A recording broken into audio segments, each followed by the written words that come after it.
Hey, warriors. Yeah, you. The one holding it together with a whisper and a wheel. Today's episode is one we all remember, but nobody really talks about. That exact second your world cracked open. The second your identity split in two.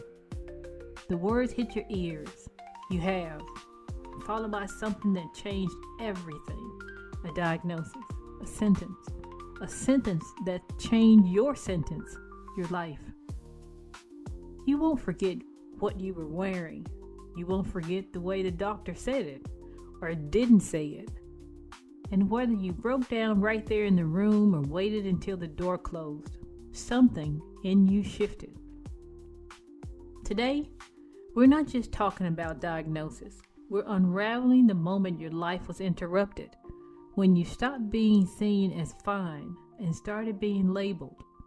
But inside that label, there's a fighter, a truth teller, a survivor, someone who's still there, still breathing, still becoming. If you've ever sat in a parking lot after that appointment, holding your breath, feeling like time stopped, this episode is for you. Because you didn't imagine it. You didn't overreact. You didn't fail. This is what it's like to live in a body that betrayed you and a system that didn't believe you. So pull up a chair, warrior. Let's talk about Diagnosis Day, the moment everything changed. You never forget it. Maybe you were sitting in a cold office, clutching a paper gown. Maybe it was over the phone, your heart racing while you tried to sound okay. Or maybe you had already known, deep in your bones, but still, hearing the doctor say it out loud knocked the air out of your lungs. Diagnosis Day doesn't ask for your permission. It doesn't wait for the right timing. It comes crashing in, sometimes in whispers, sometimes in explosions. And suddenly, you're not just you anymore. You're someone with a chronic illness. Your name now lives alongside a condition, an acronym, a label you didn't ask for.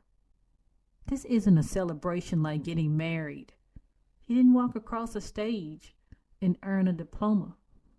You walked into an exam room and walked out with a title you never wanted. You gained a new identity without consent, a title that doesn't come with applause or congratulations, just a thick silence and a thin packet of papers that tries to explain what your body already knows. For a lot of us, the first response wasn't clarity, it was chaos.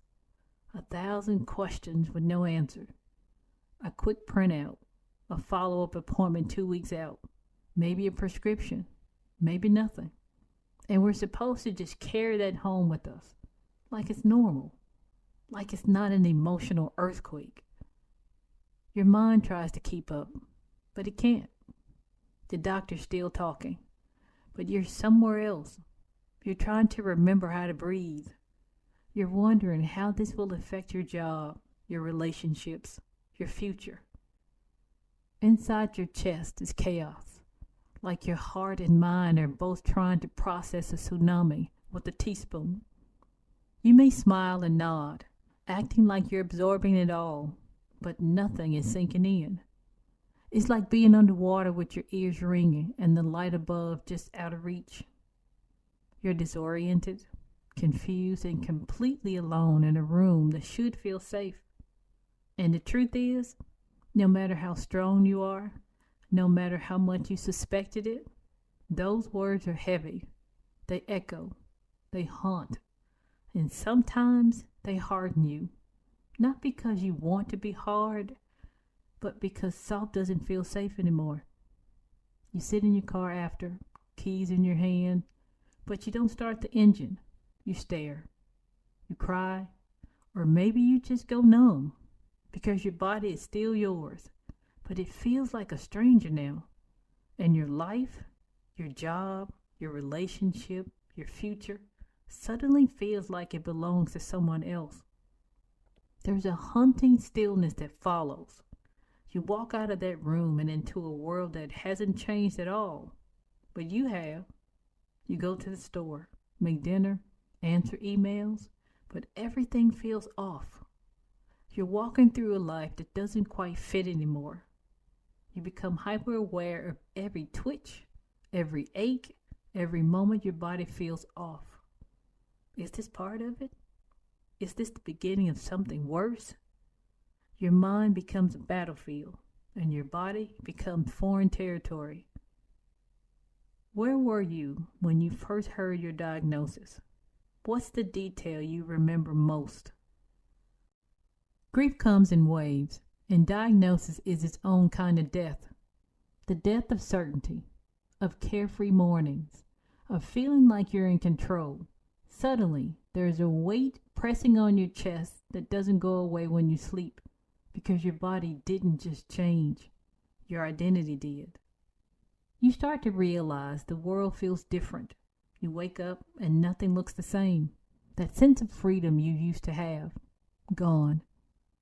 You could once get out of bed without checking in with your body first. There's no more autopilot. Every move is calculated, every decision questioned. You miss spontaneity. You miss running errands without needing recovery time. You miss the luxury of not knowing your pharmacy hours by heart. You start to feel like your body isn't yours anymore. It's a schedule of symptoms, a battleground of side effects, a stranger you have to renegotiate with every day. The emotions hit like a tidal wave.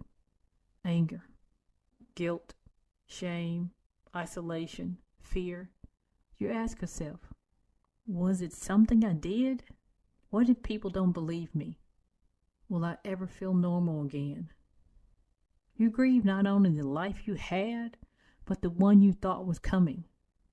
And nobody prepared you for how much it hurts to let go of that imagined future. You don't feel hope. You don't feel inspired. You feel gutted, like someone took the life you knew and burned it down without warning. You're walking through ash, barefoot and bleeding, and no one sees the smoke still rising off your skin. You try to talk, but the words feel foreign. You're surrounded by people who want you to be okay, but you haven't even figured out what okay means now. And while the world keeps spinning, you've paused. Everything is too loud and too quiet at the same time. You start to question who you are now. Who are you without the energy, the plans, the body you trusted? What happens next isn't about moving on. It's about learning how to sit in the ruins and admit, this hurt more than I thought it would. You might start Googling everything. You might spiral.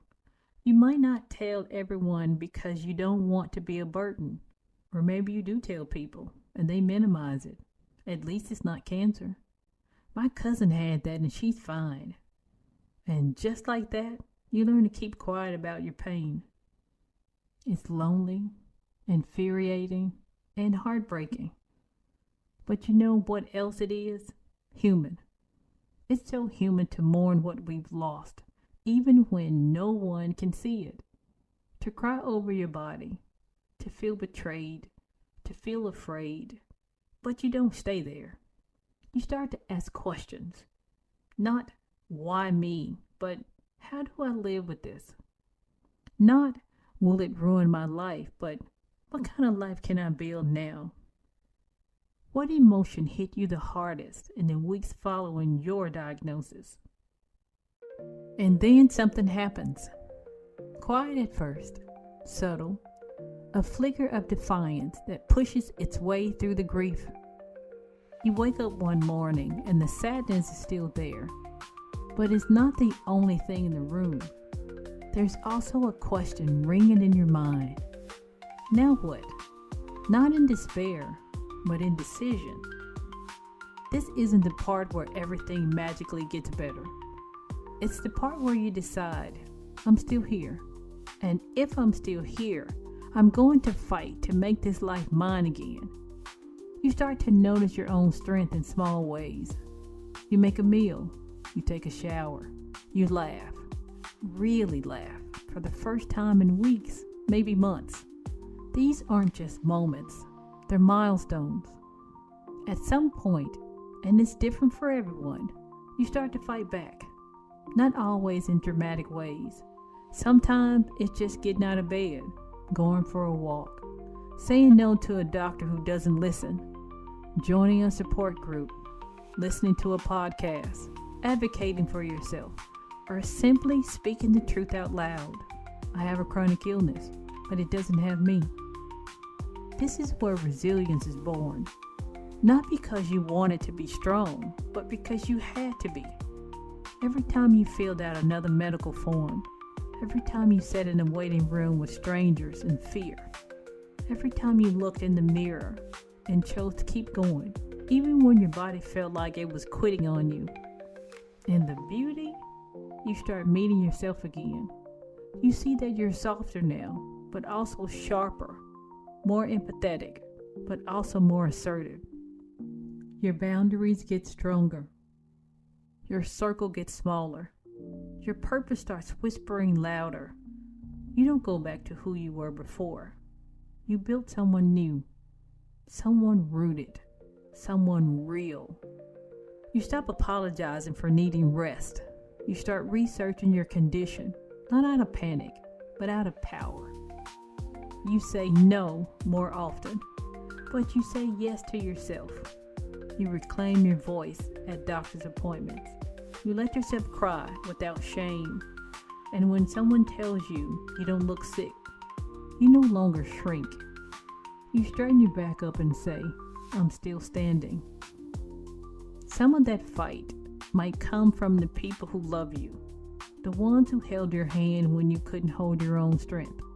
Or maybe it comes from a part of yourself you thought was lost, the part that refuses to be erased by a diagnosis. Either way, something awakens. You begin to understand this isn't just about surviving anymore. It's about living. You remember who you are, the version of you who had dreams before this illness, and you realize you're still in there. You might do things differently now, maybe slower, maybe louder, but you're still doing them. Your life doesn't end the day you were diagnosed. It changed. And now, you get to decide what that change means. You start to see your scars as maps, your medication bottles as tools, your tears as proof that you feel deeply and love fiercely. And you rise, not because the pain is gone, but because you refuse to be defined by it. This is the part where you realize you're not broken, you're battle tested, and warriors, we don't surrender, we rise. What made you decide to stop surviving and start reclaiming your life? What lit the fire in you again? I've been diagnosed with 2 life-altering conditions, lupus and breast cancer. The day I received my lupus diagnosis, I was relieved. I had suffered with symptoms for so long, waiting and begging for someone to finally give it a name. I thought that once we had the name, we'd find the cure. I believed that relief was on the other side of a diagnosis. But what I didn't realize was that diagnosis is only the beginning. It wasn't a solution. It was a new storm. I struggled with how drastically my life changed. I never asked why me, but I did ask, how do I live like this? The fatigue was suffocating. The sores in my mouth and nose were relentless. My hair began to fall out. I watched my body change from medication, and I barely recognized myself. I lost parts of me, pieces I couldn't get back, and I had to mourn every single one of them in silence. But the day I was diagnosed with breast cancer, that broke me. I didn't have any symptoms, no warning, no lump. I just went in for a routine mammogram because I have dense breast tissue. I wasn't expecting anything but a routine call. Instead, I got a monotone voice on the phone, reading what sounded like a medical script. I couldn't process it. I had to ask her to repeat everything, and then I collapsed. My grief came out as cries so loud I couldn't breathe. It felt like death had walked into the room. The reason it shattered me so deeply is because years earlier, a doctor told me I would die from lupus, and I carried that sentence in the back of my mind ever since. But I lived. I had a daughter. I watched her grow. My lupus was in remission, and for the first time I wasn't afraid. But after that call, I didn't know if I'd get to see her graduate. Breast cancer wasn't just a diagnosis. It was the thing that made me question if I'd done enough, if I'd lived enough. And when I had to look at my body after surgery, I didn't feel strong. I felt gutted. And that was the hardest time of my life, and I'm still healing from it. People around me didn't understand. Some walked away, others got awkward, and I was left trying to hold on to a sense of self that was changing every day. But over time, I rebuilt. It wasn't pretty, it wasn't perfect, but it was real. I started to find strength in places I didn't know I had it. I created boundaries. I redefined what joy looked like. And I started empowerment in illness because I knew if I felt this lost, this confused, this dismissed, others had to feel it too. Diagnosis Day was the day everything changed, but it was also the day I started changing too, not just surviving, becoming, healing, living. What part of your diagnosis shifted the way you saw your body, your future, or your strength? For our listeners' call to action, if this episode spoke to your soul, don't keep it to yourself. Share with someone who's navigating their own diagnosis day. Someone who's sitting in silence, wondering if anyone else has felt this kind of pain. Post your thoughts, tag at Empowerment in Illness, and use the hashtag Diagnose Day Episode to join the conversation. Tell us where you were when you first heard the words. What song carried you? What helped you hold on? Your voice matters. Your story has power, and someone out there needs to hear it. Before we leave, I would like to close with a special portion of the show I call Healing Heartbeats. This is where we allow ourselves to wallow in sorrow. Give yourself 3 minutes to laugh, cry, scream, cuss, or just sit in silence. Whatever you need to do to feel it, do it. Let the depression in for only 3 minutes. Once you've reached 3 minutes, compartmentalize it and get back to living. This is a rinse and repeat behavior. You cannot let depression take over, because when it does, it will not let go. When we hear about the passing of someone, they have the day they were born and the day they pass away. There is a dash in the middle. It's not a long line, but a short dash. That dash represents your life. Go live in spite of having a chronic illness. Don't let your condition stop you. You made it through the diagnosis. Maybe you're still in the fog. Maybe you're still learning how to speak the new language of your illness. But here's the truth, warrior. What you heard on Diagnosis Day didn't define the rest of your story. It changed it, yes. It flipped it upside down and ripped some chapters out. But it didn't end it. You're allowed to grieve.